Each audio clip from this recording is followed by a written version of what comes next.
warahmatullahi wabarakatuh. Alhamdulillah, Berikutnya di sini akan menjelaskan tentang bab berpuasa, di mana puasa adalah salah satu syarat wajib bagi umat Islam. Adapun pengertian puasa tersebut adalah menahan rasa haus dan lapar dan tidak bolehnya memasukkan sesuatu dari tujuh lubang. Nah, apa saja syarat-syarat untuk berpuasa? Yang pertama, sudah balik. Yang kedua, berakal sehat. Yang ketiga, mampu untuk melaksanakan tidak haid. Nah, bagaimana niatnya Kak? Niatnya itu sama benar dari Pak Syahrin Ramadan hadis sanati fardulillah ta'ala. Kalau nggak bisa bahasa Arab, bahasa Indonesia saja. Saya berniat puasa pada bulan Ramadan wajib karena Allah Ta'ala. Nah, ketika berbuka puasa, doa berbukanya Allah Ta'ala. Itu logika aman bukalah setelah waktu itu. Terus yang selanjutnya, kenapa kok kita dianjurkan untuk berpuasa dalam waktu setahun sekali? Karena untuk melatih daripada hawa dan nafsu kita agar terkendali. Nah, unggulan apa saja yang ada datang pada bulan Ramadan? Yang pertama, dilipat gandakannya amal ibadah, seluruh amal ibadah dilipat gandakan. Dan yang kedua, dipenjarakannya setan. Nah, ada pun hal-hal yang membatalkan puasa. Yang pertama, memasukkan sesuatu dari tujuh lubang. Tujuh lubang itu apa aja? Lubang telinga, lubang hidung, lubang mulut, ada lubang dubur dan hidung. Nah, adapun seperti apa kok contohnya gimana Kak? Kok bisa membatalkan puasa? Contoh, misal gini, kita pas hari wudhu. Nah, kita wudhu umur-umur. Pada saat itu kita tertelan air. Tertelan air secara tidak sengaja itu tidak apa-apa.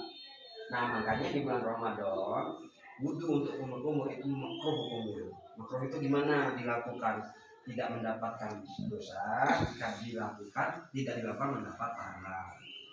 Nah, itu salah satu dari tujuh tersebut itu adalah hal-hal yang membatalkan puasa. Ada lagi salah satunya yaitu apabila kita mimpi basah dikarenakan disengaja tidak membatalkan puasa juga.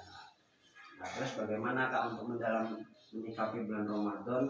Ya, kita harus memperbanyak amal ibadah karena datangnya bulan Ramadan itu hanya setahun hanya sekali, dan itu pun kalau diberi kesempatan.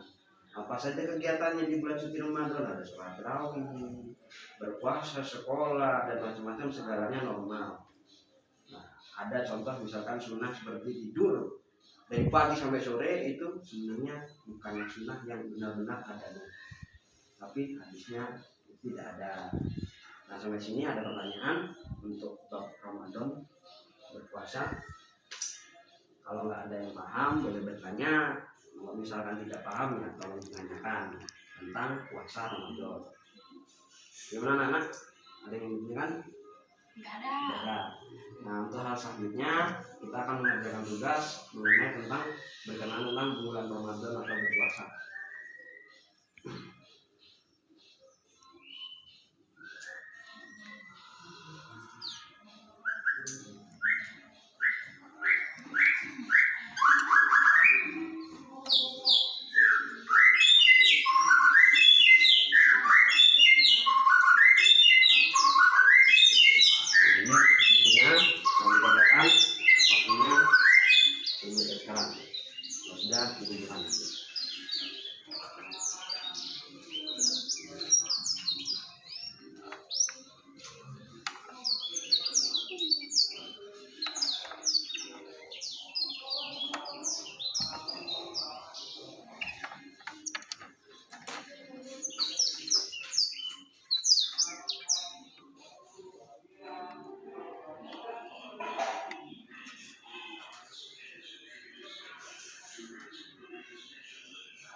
Ya, jika misalnya ada soal yang tidak dapat dikerjakan, bisa untuk bertanya.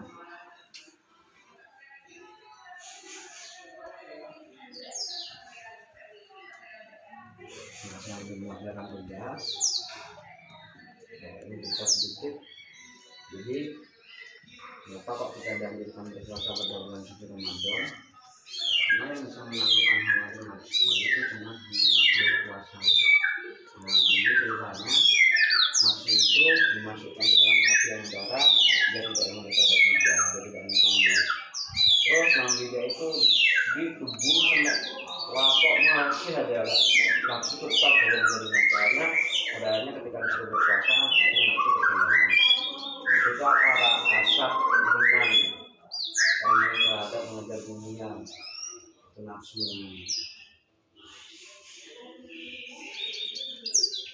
Kak, mau mengajukan pertanyaan. Apa hukumnya berpuasa bagi orang yang dalam perjalanan? Bolehkah dia tidak berpuasa atau memang diharuskan puasa, Kak? Mohon dijawab. Ya, sebenarnya wajib, tapi ketika ada udur seperti sakit, terus kitanya lagi dalam perjalanan, itu tidak apa-apa.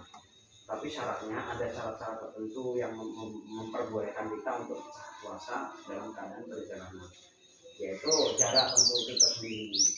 Misal kalau jarak tempuhnya cuma 4-3 jam, ya wajib hukumnya puasa dan tidak boleh berbuka puasa karena tidak ada uzur di situ. Dan apabila kita dalam perjalanan merasa mual atau muntah, nah itu tidak dipermasalahkan karena kan tidak sengaja. Nah, kalau uzurnya sakit itu tidak apa-apa, tapi catatannya seperti orang nifas, terus lagi keadaan dalam hal itu harus digantinya setelah setelah nanti ketika lebaran. Nah, dari situ kita boleh mengganti puasa kita. Begitu. Gini Kak, mau tanya lagi. Katanya kan ada yang bilang kalau misalnya kita membayar puasa lewat dari tahun ini, misalnya saya berpuasa tahun 2020. Nah, di situ saya ada bolong puasa nih Kak, ada 6. Nah, terus saya baru mau bayar tahun depannya lagi tahun 2021. Apakah itu bisa berkelipatan atau harus dibayarkan sesuai dengan yang bolong aja Kak? Sesuai dengan yang bolong aja. Karena Allah tidak pernah menekankan memaksa umatnya untuk mengangkat hendaknya. Allah tidak memberatkan itu. Jadi tak normal puasanya. Niat puasanya sama Kak? Sama. Mohon maaf Kak, bisa diulang niat puasanya Kak? Nah, itu sama dengan ada di fardhu syahri Ramadana, ini sama di fardhu lillahi ta'ala.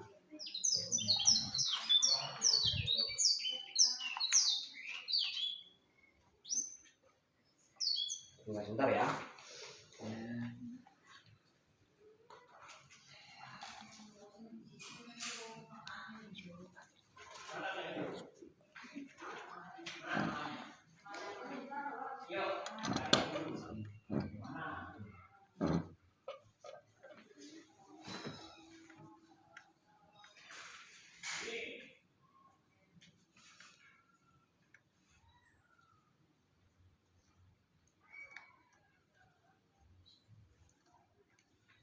Izin bertanya kembali Kak, kalau misalnya ada wanita yang haid, cuman dia tuh tidak tahu Kak, dia sudah berpuasa sampai di azan maghrib, tapi pas dia buang air, dia baru tahu bahwa sebenarnya dia tuh halangan. Itu sebenarnya amalnya itu termasuk diterima atau enggak ya Kak?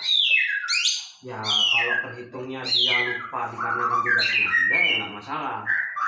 Tapi kalau dia hitungannya sudah ingat, ya harus mengganti lagi. Itu. Jadi hukumnya haid itu gimana Kak? Kan karena saya tidak tahu misalnya gitu saya. Ya, kalau tidak tahu tidak apa-apa. Oh gitu. Jadi karena tetap dihitung puasa nggak masalah. Tapi catatannya kalau lupa. Karena ada kitab yang mengatakan innamal binniyat, semua itu tergantung daripada niatnya. Kalau misalnya yakinnya lupa, ya udah gitu, lupa, jangan terus nanti ada usul kok kayaknya daripada kayak gitu enak ganti sekalian gitu. Jangan ragu-ragu sama sekali. Memang kalau lupa ya sudah lupa gitu. Nanti nggak dihitung, nggak puasa akhirnya. Lebih baik mengganti puasanya daripada dihitung hitungannya puasa hari itu gitu. Dihitung. izin bertanya kembali, kalau misalnya saya berpuasa di daerah Lampung Kak, terus saya sedang di perjalanan, saya berada di Jakarta, itu saya ikut buka puasanya untuk di jam Lampung apa di jam Jakarta ya Kak? Menunggu azan di jam Jakarta? ya sesuai dengan tempat kita tinggal. Karena macam-macam kayak Jakarta atau Lampung itu kan ada beberapa menit perbedaan waktunya, zonasi waktunya ada beberapa menit perbedaan. Kalau misalnya kamu posisinya di Jakarta ya bahasanya ngikutin azan Jakarta, nggak boleh ngikutin azan Lampung, itu tidak diperbolehkan seperti itu. Kalau untuk orang tua itu kan dia tidak bisa berpuasa lagi ya Kak. Untuk pembayaran puasanya itu bagaimana ya Kak hitungannya? Digantikan. Iya, maksudnya digantikannya dengan kan tidak mungkin tuh Kak untuk puasa kembali. Itu biasanya digantikan dengan gimana ya Kak? Iya, dengan anaknya yang berpuasa, Oh gitu. menggantikan puasa orang tuanya. Kalau untuk membayar itu Kak, membayar sedekah itu bisa juga ya Kak? Iya, bisa juga.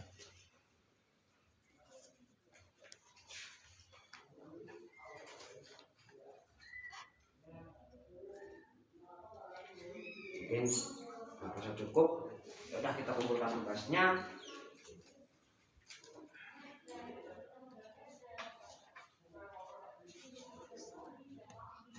Nah, adapun berpuasa tersebut keuntungannya itu adalah kita dijamin untuk masuk surga. Surga itu apa Kak? Neraka itu apa? Dan nar itu apa perbedaannya? Nah, ketika orang berpuasa di bulan Ramadan, ketika malaikat turun di bumi, hawa dari mulut yang dikeluarkan oleh orang-orang yang berpuasa itu bagaikan bau minyak misik yang sangat wangi. Itu keunggulannya yang pertama. Yang kedua, kenapa kok dianjurkan berpuasa? Kenapa enggak yang lain aja? Karena untuk menjaga kesehatan kita sendiri. Karena dibuktikan dari penelitian para dokter dan di medis bahwasanya berpuasa dapat mengistirahatkan bagian-bagian tubuh seperti paru, ginjal, dan lain-lain. Dan itu baik efeknya. Nah, ketika kita berpuasa terus bukanya nggak boleh kayak orang kelaparan, nggak boleh, karena tetap kita harus menjaga perut kita agar tidak terjadinya kekenyangan ataupun nanti berat badan nambah, nggak boleh, takutnya timbul penyakit yang lain. Nah, seperti itu. Jadi ya alhamdulillah mungkin kakak cukupkan saja sampai di sini pembelajaran kita hari ini.